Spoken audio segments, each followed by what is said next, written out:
Welcome to HD Rare Coins, your ultimate source for rare coins, fascinating history, and the thrill of discovery. From legendary pennies to hidden gems, we explore the world of numismatics one amazing coin at a time. It was the year of space dreams and social storms, the moment when America stood at the edge of innovation and unrest. In 1967, while the country watched rocket launches, civil rights marches, and the rippling effects of Vietnam unfold on their black and white TVs, the U.S. Mint quietly struck coins that would outlast it all. And among them, often overlooked yet quietly persistent, was the 1967 Roosevelt dime. On its surface, the coin appears modest. A clean, stoic profile of Franklin D. Roosevelt graces the obverse, firm-jawed, eyes forward, a subtle tribute to the man who helped guide a nation through depression and war. The reverse carries the familiar torch flanked by an olive branch and oak, symbols of peace, strength, and unity. But it's what the eye can't always see, what lurks beneath this simple design, that turns the 1967 dime into something much more than 10 cents of clad metal. What makes this dime immediately stand out to the trained collector is not what it includes, but what it lacks. There is no mint mark. Not from Philadelphia, not from Denver, not from San Francisco. That omission wasn't an accident, it was intentional. During the years of 1965 to 1967, the United States Mint was battling a massive coin shortage. In an effort to discourage hoarding and speculation, the Mint suspended the use of mint marks on coins. No matter where a dime was struck during that time, it bore no letter to identify its birthplace. This unique era, known as the mint mark freeze, wrapped the 1967 dime in an aura of quiet mystery. Collectors couldn't track down regional variations. They couldn't sort by origin. Every dime from that year looked the same, at least at a glance. And in that uniformity, something unexpected happened. Errors began to matter even more. The production of the 1967 dime was a high-pressure operation. The Mint was producing billions of coins to meet national demand. Speed took precedence over perfection. And so, mistakes slipped through. Clashed dies, off-center strikes, broad strikes, double dies, flaws that would normally be caught were occasionally overlooked. And when those flawed coins made it into circulation, they became treasures to the few who spotted them. One such coin, discovered by a young collector in Idaho, bore a striking double die reverse. The torch on the back looked like it had an echo, as if another faint torch shadowed the first. That coin was sent in for grading. When it came back from PCGS as a confirmed double die reverse in MS65 condition, it ignited a frenzy. That specific error, in such high grade, was so scarce it sold for $3,850 in a private transaction. A dime. 10 cents turned into thousands because of a twist of fate and a trained eye. But the true unicorn of the 1967 dime isn't the double dies or the off-center strikes.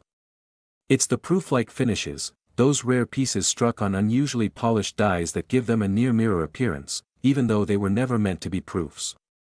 While no official proof coins were minted in 1967, a few select dimes surfaced in circulation with reflective surfaces and deep contrast between the devices and the fields. These coins are known as specimen or special mint set, SMS, dimes. Unlike standard business strikes, these SMS coins were part of a limited production aimed at collectors who still craved high-quality coins during the proof hiatus. The 1967 SMS dimes, while not marked as such, have a distinct strike, sharper details, smoother fields, and sometimes a subtle, glimmering frost across Roosevelt's profile. And within these, some have achieved jaw-dropping grades. One such coin, a 1967 SMS dime graded SP68 with deep cameo contrast, sold for $6,000 at auction. Its surface is nearly flawless, its beauty unmistakable under magnification, and then, there are the errors no one could anticipate. Like the coin that surfaced in rural Georgia, bearing a partial collar strike, where the edge of the coin had a bizarre, flattened shape from a mechanical hiccup during minting. Or the one that appeared in Oregon with a blank reverse, only Roosevelt's head and date visible, like a ghost of what the coin should have been. Each one added to the lore of the year, reminding collectors that even during a mint mark freeze, the mint couldn't freeze out the human element, error, accident, or unexpected beauty. Beyond the mechanics, the 1967 dime also marks a critical moment in the evolution of American coinage. It was one of the earliest clad composition dimes, no longer 90% silver like those minted before 1965. These were copper-nickel sandwiches, layered and bonded, chosen for durability and cost-effectiveness. But to purists, this shift represented more than economics.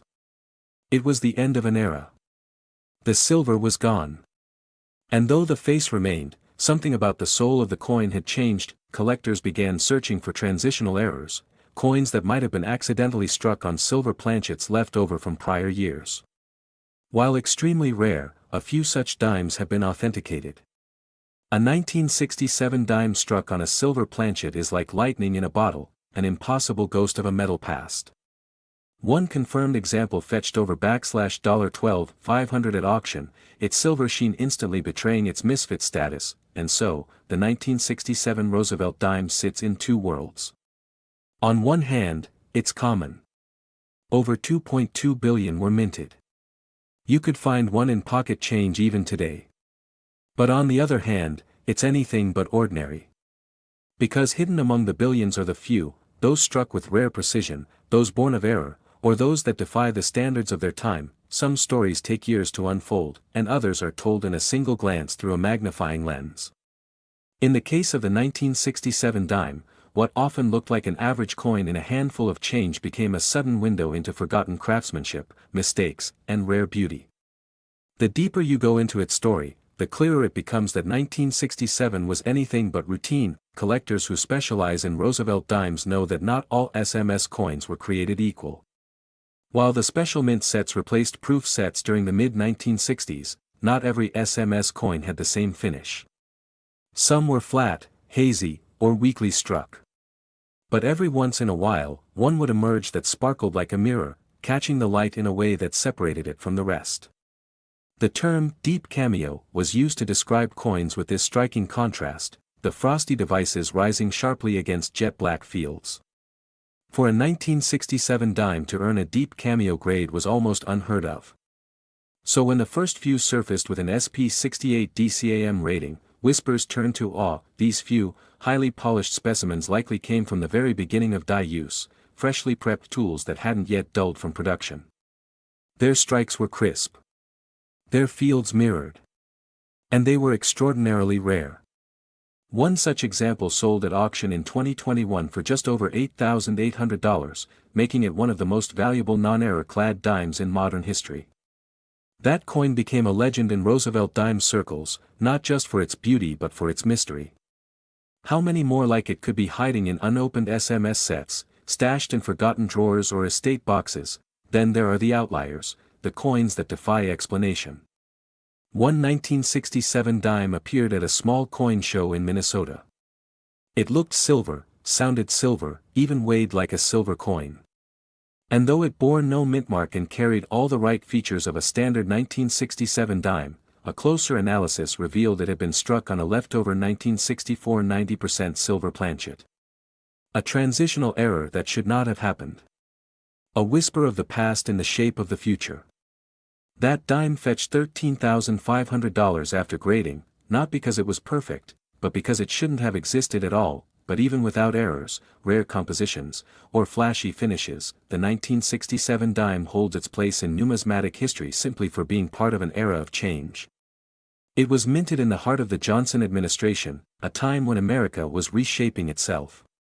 Everything from civil rights laws to economic policy was under reconstruction. Coins, though small, were not excluded from these sweeping transitions.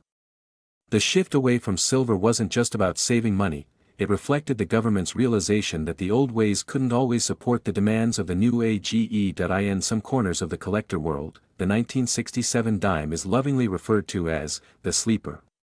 It's not flashy. It doesn't always announce itself. But it lies in wait, quietly slipping through hands and pockets, quietly being ignored. Until one day, someone sees it for what it is, and therein lies the joy. The thrill. Because while the world races on with digital wallets, tap-to-pay apps, and virtual currency, there are still stories being told in metal. Still treasures hiding in plain sight. Still dimes from 1967 with secrets to share. All it takes is one to make a difference. One coin.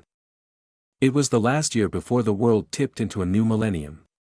Y2K fears rippled through offices, tech companies braced for chaos, and ordinary people stocked pantries and backup batteries.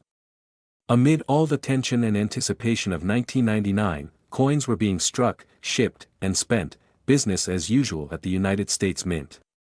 But what no one could have predicted was that a single dime from that otherwise quiet year would, decades later, become a prized find among collectors. That dime. The 1999 P. Roosevelt dime. Minted in the heart of Philadelphia, carrying the tiny P mint mark beneath the year, and holding stories that even the experts hadn't seen coming. At first glance, the 1999 P dime seems like any other. Roosevelt's left-facing profile, his resolute gaze carved into copper-nickel alloy, unassuming yet dignified. The reverse shows the classic trio of symbols, the torch of liberty, the olive branch of peace, and the oak branch of strength. Together, they form a design that's remained largely unchanged for over half a century. Familiar, even forgettable. But for coin enthusiasts who look closer, 1999 is the year the ordinary turned extraordinary. In the world of modern coins, it's not always the age that brings value, it's the rarity, the perfection, and the errors. And the 1999 P. Roosevelt dime has all three. Take, for instance, a small batch of dimes that were mistakenly struck with a remarkable minting error, off-center strikes ***, where Roosevelt's face slides toward the rim, or is partially cut off altogether. These dramatic errors are rare and exciting to collectors. In one case, a 1999 P dime struck 20% off-center in near-mint condition, sold for over $450 at auction, a staggering leap from its face value of 10 cents. But the real thunderclap in the collector world came when one of the rarest types of error appeared, a missing clad layer. Typically, Roosevelt dimes are struck on copper-nickel clad planchets. But sometimes, due to a flaw in the planchet preparation process, the top nickel layer isn't applied, leaving the coin with a golden copper color and a rougher surface texture. One such 1999 P dime surfaced at a Florida coin show. Its unusual appearance immediately caught the attention of dealers. Upon grading, it was certified as a genuine missing clad layer error, and sold for a whopping $1,200. Then came the dreamer's discovery, the 1999 P. Roosevelt dime in PCGS MS68 full bands. Collectors of Roosevelt dimes often chase high-grade examples with sharp detail, especially in the horizontal bands of the torch on the reverse. These bands, when fully visible and separated, denote a precision strike. Only a tiny handful of 1999 P dimes have ever been graded MS68 full bands, and fewer still come up for sale. One collector, in a moment of pure luck and incredible preservation, submitted a coin he'd kept untouched since receiving it in change from a gas station. When the PCGS slab came back with that MS68 FB label, offers poured in, some reaching as high as $4,000. What makes the 1999 P dime even more alluring is how few people expected anything from it. It was a transitional year, with the mint focused on launching the wildly popular state quarters program. Dimes were an afterthought, manufactured in the background as the world's eyes turned to Delaware and Pennsylvania on shiny new quarters. In the shadow of that excitement, the dime quietly carried on, some with flaws, some with brilliance, and some with both, and it wasn't just business strikes getting attention. Proof coins from 1999 also began to rise in value. The mint released specially crafted proof sets for collectors, with dimes boasting mirror-like fields and frosted designs. These coins, especially those graded PR70 Deep Cameo, began selling for hundreds, sometimes more, as registry set builders scrambled to claim top spots. But no one expected what happened in 2023, when a 1999 P. Roosevelt dime, graded MS68 FB with flawless luster, clean surfaces, and striking detail, sold for an eye-watering $12,500 in a rare online auction war. It shattered price expectations, jolted collectors into a frenzy, and reminded everyone that even recent coins, even those passed over for decades, could still hold secrets worth uncovering. It wasn't until collectors started piecing together registry sets and submitting common-looking coins for grading that the deeper significance of the 1999 P dime began to surface. Something was happening, not just with errors, not just with a few proof-like surprises, but with the way these dimes were aging. Unlike their 1960s silver predecessors, the 1999 P dimes were clad, struck on copper-nickel planchets meant for mass use and minimal cost. But what no one anticipated was how unforgiving time would be to these materials. Most of the dimes minted in 1999 began to tone poorly over the years. Exposure to air, moisture, even light in some cases, caused them to develop dull, cloudy surfaces. Many coins suffered from microabrasions, scratches from coin-counting machines, and bag marks from mint handling. So, finding a 1999 P dime that not only survived, but survived in brilliant, uncirculated condition, became increasingly difficult. Out of hundreds of millions minted, very few would make the cut for MS-68 or higher. And fewer still would show those perfectly defined full bands on the reverse torch. That's where the real treasure lies. In the minuscule details. Because most Roosevelt dimes, even those with mirror-like fields, fail to achieve full bands designation. The high points of the coin's reverse, especially the torch bands, often suffer from strike weakness. Minting pressure wasn't always perfect, and dies wore down quickly under high-volume production. So, when a coin does show crisp, separate lines in the upper and lower torch bands, it's a sign of perfection few coins ever reach. For serious collectors and registry participants, those full bands aren't just a detail, they're the crown jewel. They signify the best of the best. And when you combine that with near-perfect surfaces, unblemished fields, and flawless luster, you're talking about one of the rarest modern dimes in existence. One 1999 P dime graded MS-68 with full bands and housed in a secure PCGS slab remains among the most coveted of the entire Roosevelt dime series. Its auction price of $12,500 wasn't an outlier, it was a wake-up call. That sale was more than a win for a lucky collector. It marked a turning point in how the numismatic world viewed post-1990s dimes. For years, modern coins had been brushed off by old-school collectors as too common, too recent to matter. But the 1999 P dime proved that rarity isn't always about age, it's about survival.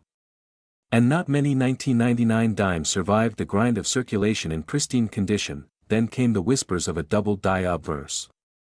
It started with a blurry forum post, just a close-up photo of the Liberty text on the obverse that seemed to echo. At first, it was dismissed. But then more surfaced. Some had doubling in the motto, "In God We Trust," others along the date. Though none were confirmed at the dramatic level seen in earlier double die coins like the 1969 cent, these minor double dies were enough to send collectors searching.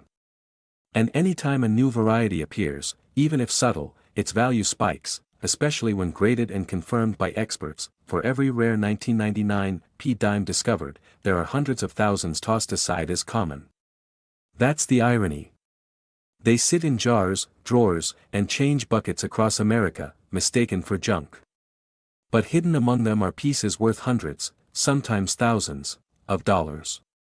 Coins waiting to be rescued, appreciated, and understood. And this isn't just about money. It's about connection. Every dime is a frozen moment in time. This one came from the edge of the 20th century, minted in a city steeped in revolutionary history, struck with Roosevelt's enduring legacy, and launched into circulation during the dawn of the digital era. To hold a 1999 P dime is to touch the year before everything changed, the year before we stepped into a new millennium. They say lightning doesn't strike twice, but in the case of the 1999 P dime, it did. Again and again. Because just when the coin seemed to have given up all its secrets, new stories surfaced. A collector in Arizona opened a long-forgotten mint set he'd purchased on impulse at a coin show 2 decades earlier. Inside, perfectly preserved, lay a dime that seemed too brilliant to be real. Under 10x magnification, the fields were glassy, the devices frost-tipped, and the torch, oh, the torch, flashed with those elusive full bands. He submitted the coin for grading without high hopes. But when the coin returned as MS-69 full bands, his world changed overnight. Auction houses began calling. Offers poured in. Some hit $18,000. He never dreamed 10 cents could command that kind of power.